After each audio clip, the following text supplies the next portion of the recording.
네, 이번 순서는 청년 정치인의 시각으로 정치권 이슈를 분석해보는 뉴스앤 청년 맞습니다. 오늘도 뜨거운 토론을 펼쳐주실 두 분, 김재섭 전 국민의힘 비대위원, 박용훈 더불어민주당 전국대학생위원장 두 분 나오셨습니다. 안녕하십니까? 네, 안녕하세요. 네. 어제 이른바 친윤 계열로 꼽혔던 국민의힘 박성민 의원이 이준석 대표 비서실장직을 이제 전격 사퇴했는데 윤리위를 일주일 앞두고 이제 비서실장이 이제 사퇴를 했습니다. 이를 두고서 이제 윤 대통령의 의중이 반영됐다는 지적이 있고 또 윤 대통령과 무관하게 벌어진 일이다 이렇게 이제 의견이 분분한데 두 분은 이번 요 일을 어떻게 바라보고 계신지 먼저 김재섭 의원부터 들어볼까요? 사실은 지금 이준석 대표랑 그다음에 소위 말하는 친윤계 인사들 간의 갈등이 사실 모든 언론을 다 잠식하고 있는 상황이기 때문에 타이밍이나 이런 문제에 있어서 항상 예민하게 보일 수밖에 없다고 생각이 됩니다. 네. 특히 박성민 비서실장이라고 하면은 사실 친윤계 인사 중에서도 굉장히 그 내밀하게 윤석열 대통령과 가깝다고 알려져 있는 분이기 때문에 그 해석은 훨씬 더 다분하게 그러니까 윤 이루어지고 있는 것 대통령이 같은데 전화로 강권해서 비서실장이 됐다고 전해지고 있기 그렇죠. 때문에 윤 대통령이 강권해서 됐는데 과연 대통령의 의중 없이 그만둘 수가 있느냐 또 이제 그런 의견이 나오는 거잖아요. 그렇죠. 이제 근데 대통령의 강권이 있지만 임면권자는 엄연히 대표입니다. 그래서 결국에는 이준석 대표가 임명한 사람이고 이준석 대표와 호흡을 맞췄던 분이기 때문에 네. 그 사퇴 의사 여부는 대통령과 상의가 있는지 여부와 상관없이 이준석 대표와의 그 협상이 가장 중요했던 이준석 네. 대표와의 소통이 가장 중요했던 것이고요. 그 대통령과 아무리 가깝다고 하더라도 박성민 비서실장은 본인 스스로가 국회의원으로서 본인의 어떤 정치적인 독자적인 정치 행보들을 거론하셨던 분이거든요. 그래서 이번에는 대통령이라든지 내지는 이제 대표라든지 내지는 일부 세력들에 의해 목소리에 의해서 이분의 거취가 결정될 것은 아니라고 보고 이분은 자신의 입지를 잘 구축한 국회의원이기 때문에 자신의 정치적 행보 중에 이번에 비서실장이 여러모로 그만두는 것이 낫겠다라는 판단 속에서 이루어진 것이지 그것이 소위 말하는 친윤계라든지 아니면 대통령의 입김 때문에 한 것은 아니라는 것이 당내의 어떤 이야기입니다. 그래서 네. 뭐 취재를 해보니 그렇습니다. 그래서 뭐 그런 부분들까지는 너무 과도하게 해석되는 경향이 있어서 그건 제가 미리 좀 차단을 하려고 이렇게 말씀을 좀 드리고요. 네. 아무래도 좀 예민한 시기다 보니까 너무 해석이 좀 다분하게 이루어지는 것 같습니다. 그래서 그 정도까지는 아니다 말씀드리겠습니다. 네. 이준석 대표께서 오늘 재밌는 이야기를 하셨어요. 다른 어떤 방송에 얘기인가요? 네. 가셔서 박성민 전 비서실장에 대해서 이분이 본인께 사퇴를 하겠다고 말했을 때 무언가 엄청난 다른 압박들이 들어오는 것 같은 느낌이 들었다. 그래서 말리지는 못했다라는 뉘앙스로 말씀을 하셨는데 네. 이준석 대표께서 직접 인정하신 거예요. 이거는 결국에는 어떤 식으로의 압박이 들어왔다라고 볼 수밖에 없고 이게 과연 윤석열 대통령까지 올라가느냐에 대한 문제는 다르게 봐야 되는데 저는 윤석열 대통령이 애초에 박성민 의원을 이준석 대표에게 비서실장으로 임명해 주시라 강권했을 때 저는 이건 꿔준 인사라고 생각하거든요. 네. 결국에는 임명권자가 이준석 대표라도 윤석열 대통령의 의중으로 이렇게 임명된 거기 때문에 그 사퇴할 때도 윤석열 대통령의 의중이 반영될 수밖에 없다. 언론에서는 지금 이준석 대표의 징계를 앞두고 이런저런 이야기가 많이 나오고 있는데 결국에는 본질은 윤석열 대통령의 의중에 달렸다고 봅니다. 그 첫 번째 단추가 저는 박성민 전 비서실장의 사퇴라고 보고요. 알겠습니다. 김재섭 위원하고 이제 의견이 갈리는데 이제 본인의 업무에 충실하기 위해서 순수한 뜻으로 사퇴를 했다. 윤 대통령 선까지 올라갈지는 모르겠지만 어쨌든 굉장히 압박감으로 사퇴를 하는 것 같다는 이준석 대표의 또 전언도 압박감이 해주셨는데. 있을 수밖에 없죠. 사실은 가교 역할을 위해서 비서실장으로 임명된 분이시기 때문에 최근에 그 당내 갈등들을 온전히 박성민 비서실장 혼자서 감내해야 되는 부분들도 굉장히 부담스러웠을 거라고 생각이 되고 네. 실제로 여러 가지 그 최근에 이준석 대표도 문제 제기를 했던 부분이 익명의 인터뷰들이 굉장히 많이 나갔잖아요. 대표실에서도 익명 인터뷰가 나가고 대통령 측근이라고 하는 인터뷰들도 굉장히 많이 나갔는데 네. 양쪽으로 다 압박이 들어오는 겁니다. 아 이거는 그럼 대표 측이라고 하면 이거 박성민 비서실장 입에서 나온 거 아니야? 내지는 또 대통령 측근이라고 하면 이것도 박성민 비서실장 측에 나온 거 아니야?라는 불필요한 오해들도 굉장히 많이 쌓여 있는 상황이기 때문에 네. 박성민 비서실장 개인의 입장에서 보면 굉장히 압박감과 부담감이 컸을 겁니다. 그래서 그런 부분들을 이준석 대표가 정확하게 짚은 거라고 저는 보고 있습니다. 알겠습니다. 그런 분위기인데 오늘 그 윤 대통령 순방 귀국길에 이준석 대표가 또 깜짝 마중을 나갔습니다. 출국 당시에는 이제 배웅에 나가지 않았던 이준석 대표인데 오늘 그 귀국길에 마중을 나간 것으로 또 여러 가지 또 해석이 나오고 있습니다. 먼저 김 의원부터 들어볼까요? 사실은 원래는 대통령께서 허례허식 하지 말라라는 말씀을 하셨고 대표도 마침 그때 좀 일정이 있어가지고 그것을 가지 않았던 것인데 굉장히 억측들이 난무하지 않았습니까? 일부러 대표를 배웅하는 쪽에 나오지 말라고 했다라는 이 갈등이 첨예해졌다느냐라는 굉장히 불필요한 오해들이 많이 쌓이다 보니까 이준석 대표가 그럴 필요 없겠다. 어차피 다 일정을 마치고 돌아오시는 것이고 이준석 대표가 일정상 가능했기 때문에 이번에 또 가서 인사를 드린 거라고 저는 보고 있거든요. 그래서 그래도 이제 주말 회동 제안을 이제 거부했다는 그런 이제 언론 보도가 나온 직후라 또 그렇게 해석이 됐던 것 같아요. 그렇죠. 그러니까 이런 지금 굉장히 예민한 시기다 보니까 뭐든지 다 이렇게 과대 해석되는 경우가 있거든요. 그래서 이준석 대표가 그런 불필요한 논란들을 해소시키기 위해서 이번에는 직접 마중을 나간 것으로 저는 보고 있습니다. 네. 저는 대통령께서 허례허식이라는 말을 이렇게 직접 하진 않았지만 그런 거 싫어한다라는 말씀으로 이준석 대표가 오지 않은 걸 이렇게 설명하시는 분들이 많은데 저는 좀 다르게 보는데 그렇다면 권성동 원내대표도 가지 말았어야죠. 근데 이준석 대표만 가고 권성동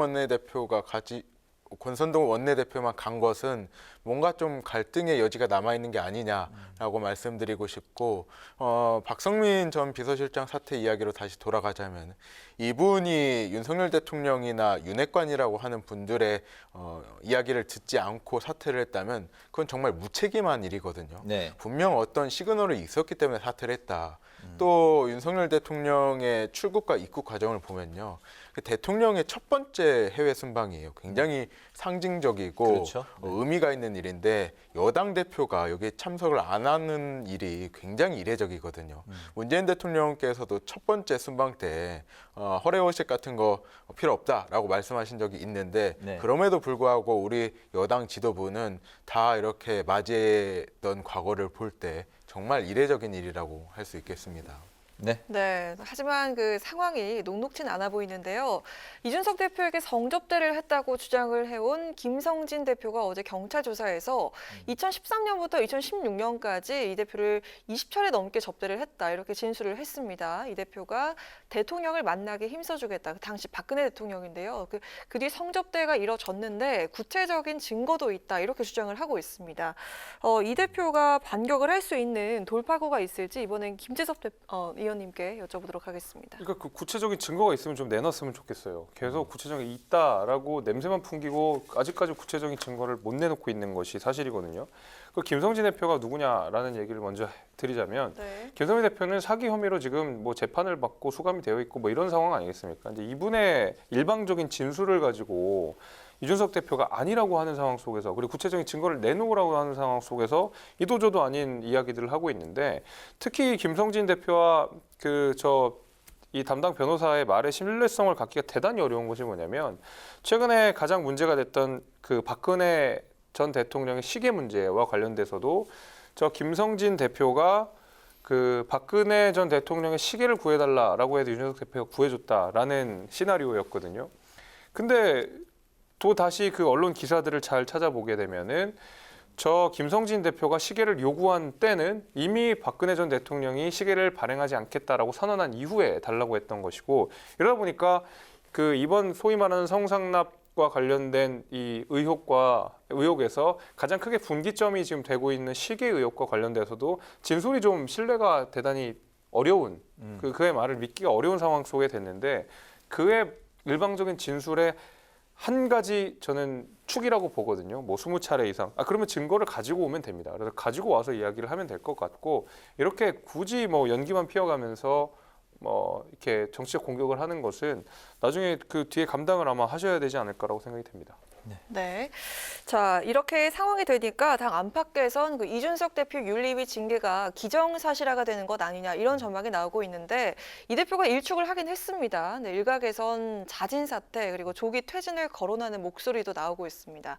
친윤계는 안철수 의원과 함께 보폭을 넓히는 모습인데요. 이준석 대표 향후 대응과 또 친윤계 움직임이 어떻게 바뀔지 어떻게 전망을 하십니까? 이준석 대표 입장에서는 최대한 여론전을 통해서 본인의 영향력을 표현할 수밖에 없거든, 증명할 수밖에 없는 상황이고, 네. 지금 안철수 대표가 친윤계라고 하는 분들과 함께 이준석 대표가 조기 퇴진을 할 경우에 전당대회를 통해서 당 대표를 당선되는 것을 목표로 움직이는 것 같아요. 근데 이 모습이 굉장히 좋지 않다.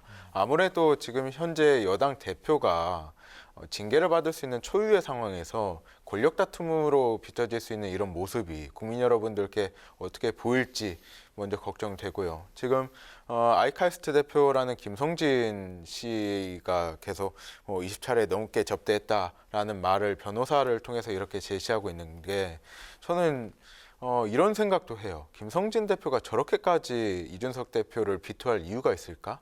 본인이 과연 얻는 게 뭘까? 어쩌면 친윤이라고 하는 분들이 이분들과 접촉해서 어떤 일들을 계획하고 있지 않을까라는 생각도 하는데, 아무튼 국민 여러분들께서 보시기에는 이준석 대표의 일도 상당히 가능성 있는 일이고, 이준석 대표를 비토하면서 당권을 가져가려고 하는 국민의힘 인사들, 그리고 안철수 대표 전 대표에 대해서도 굉장히 불편한 시각을 보내는 것 같습니다. 네, 김재섭 위원의 의견도 궁금한데 앞으로 이준석 대표가 어떻게 대응을 하고 또 친윤계 움직임 어떻게 전망을 할 수 있을까요? 글쎄요, 뭐 이 대응을 하기가 쉽지는 않을 겁니다. 왜냐하면 이제 윤리위의 결정이 나기 전까지는 아무것도 구체적으로 정해진 사실이 없기 때문에 윤리위 이후의 추세들을 지켜봐야 되겠지만은 이준석 대표가 대응할 수 있는 제가 떠올릴 수 있는 방법은 첫 번째로 윤리위의 심사 자체가 부적법하다라는 주장을 할 수 있을 것 같습니다. 그래서 당원 당규의 해석이 굉장히 다양하게 엇갈리는데 과연 윤리위원회는 당 대표에 대한 심사 권한을 갖고 있느냐라는 당원 당규 해석부터 시작해서 지금 구체적으로 어떤 형사적인 입증 절차가 거쳐지지 않은 상황 속에서 윤리적 판단만 할 수 있느냐라는 것. 그 다음에 윤리위에서 나왔던 내용이 최고위의 의결을 거쳐야 되는지 여부. 이런 여러 가지 그 절차상의 문제들을 아마 이준석 대표가 지적할 가능성이 상당히 있고, 하나는 또 이미 공소시효가 끝난 문제에 대해서도 다시 한번 이렇게 문제 제기를 하는 것이 정치적 공격이 아니냐라는 정치적 반론도 할 수 있을 거라고 생각이 됩니다. 그래서 말씀 주신 대로 언론에 호소하는 방법도 있을 것이고, 당내에서 토론 내지는 어떤 대화를 통해서 풀어나갈 방법도 분명히 있을 것인데, 적어도 그 모든 것들이 7월 7일 날 윤리위원회 결정이 난 이후에 아마 조금 가닥이 잡힐 것 같아서 함부로 예측하기는 좀 어렵습니다. 네, 알겠습니다. 7월 7일 다음 주 목요일이죠? 네. 이준석 대표 이야기를 나눠봤는데 이번에 그 당권 경쟁에 돌입한 민주당으로 한번 가보겠습니다. 강병원, 박용진 등 이른바 97 그룹이 당대표 출마 선언을 했고요. 그리고 이제 전재수 의원은 이제 고심 중이라고 본인이 이제 밝혔는데, 당 안팎에서는 이제 어차피 당대표는 어제명, 어대명 뭐 거의 이제 뭐 이렇게 기울었다 이런 얘기가 나오고 있는데, 이 때문에 97 그룹이 반 이재명으로 전선을 단일화할 수 있다 이런 전망이 나오고 있습니다. 과연 이 단일화 가능성 어떻게 보시는지, 그리고 단일화했을 경우 97 그룹의 승산이 있을지 두 분의 생각 들어보겠습니다. 먼저 박 위원장님. 저는 단일화가 무조건적으로 된다고 보고요. 하지만 승산은 많이 낮다. 지금 97 그룹이라고 하는 분들이 강병원 의원, 강훈식 의원, 박용진 의원, 그리고 박주민 의원과 전재수 의원까지 고민하고 계신 걸로 아는데, 네. 이분들이 사실 지금 발광체는 아니거든요. 지금 반 이재명이라고 하는 그 그룹핑 때문에 묶여가지고 출마를 하게 된 분인데, 우리가 전당대회에서 소구력이나 지지도, 지지세 같은 경우에는 어떤 사람에 반대되는 것을 통해 얻어지는 건 아니라고 생각하거든요. 본인만의 색깔을 갖고 본인만의 목소리를 내야지, 어떤 사람과 반대된다는 이야기를 하면서 저는 지지를 얻고 이게 과연 개혁과 혁신인가? 국민들이 그렇게 생각할까? 당원 여러분들이 그렇게 생각하지 않을 거라고 저는 확신을 하고요. 결국에는 이재명의 대안 리더십이 될 수 있냐 없냐를 봐야 되는데 저는 지금의 상태로는 굉장히 힘들다. 오늘 아침에 강병원 의원께서도 라디오 방송에 나오셔서 이재명 의원에 대한 출마를 하면 안 된다라는 말씀을 하셨어요. 본인께서 출마를 하셨다면은 이재명 후보도 사실 충분히 출마할 수 있는 부분이거든요. 다른 사람은 안 되고 나는 된다라는 식의 논리가 과연 당원 여러분들께 얼마나 소구력이 있을지 궁금하고, 결국에는 지금 세대 교체와 반 이재명이라는 두 카드를 들고 나온 건데 이것이 지금 여론조사상으로 굉장히 소구력을 못 얻고 있거든요. 반면에 이재명이라는 의원은 지금 아직 후보는 아닌데 출마 선언을 안 했으니까 본인이 가진 그런 독자적인 리더십만으로 이렇게 지지율이 30% 40% 얻는 상황에서 반 이재명이라는 기조가 힘을 못 받는 게 당연해 보입니다. 네. 글쎄요, 97그룹이 못 이기죠. 이길 수가 없습니다. 왜냐하면 지금 당대표 선거가 2달도 채 남지 않은 상황이거든요. 8월 28일로 알고 있으니까 이제 한 달 한 20일 정도가 남아 있는 건데 그 돌풍이 지금이라도 불기 시작해야 그 당시 8월 28일쯤 돼서 대표가 될 수 있는 사람이 태어날 수가 있는 건데 지금은 미풍조차 보이지 않는 상황이거든요. 과거에 이준석 대표가 당대표가 됐던 때를 보면 저희가 지난해 6월에 전당대회가 있었는데 이미 4.7 재보궐선거 이전부터 3월부터 이준석 대표는 두각을 나타내기 시작해가지고 재보궐선거가 끝난 4월 7일 이후에는 젠더 이슈라고 하는 본인만의 정치적 입지를 굳혀가면서 굉장히 뾰족하게 어떤 여론들을 형성하고 지지를 얻고 하는 과정들이 있었거든요. 그리고 나서도 2달이 흘러서야 당대표가 됐습니다. 심지어는 당원 투표에서는 이준석 대표가 좀 졌고 일반 여론조사에 이겨서 겨우 이제 당 대표가 됐던 건데 과연 이준석 대표가 그 전에 보여줬던 돌풍의 10분의 1 정도라도 97그룹 중에서 보여준 사람이 있느냐라고 하면 사실 그렇지는 않거든요.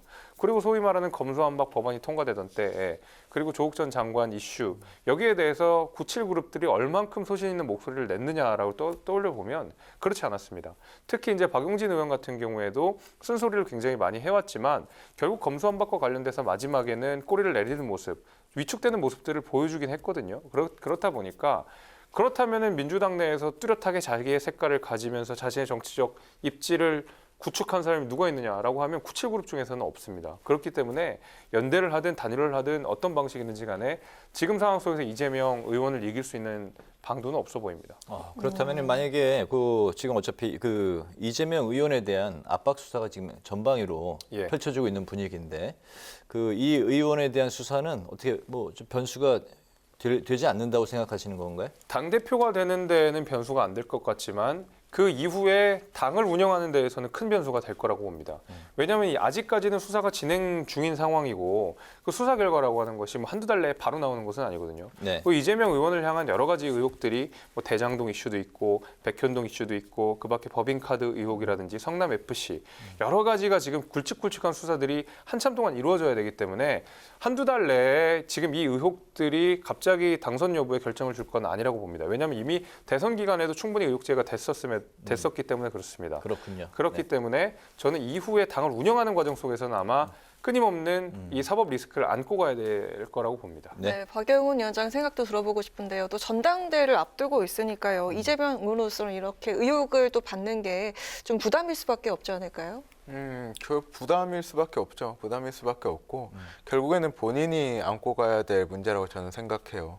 하지만 저는 반대로 이재명 후보가 대장동이라든지 이런 것들은 지금 벌써 10개월 가까이 한 8, 9개월 된 일인데 아직까지 이재명 후보와 이재명 의원과 연결고리를 찾고 있지 못해요. 그리고 FC 성남에 대한 후원금 의혹도 이건 4년 전, 5년 전에 이미 끝난 문제거든요. 다시 이렇게 불거지는 것은 이재명 흔들기가 아닐까라는 의심을 하고 있고요.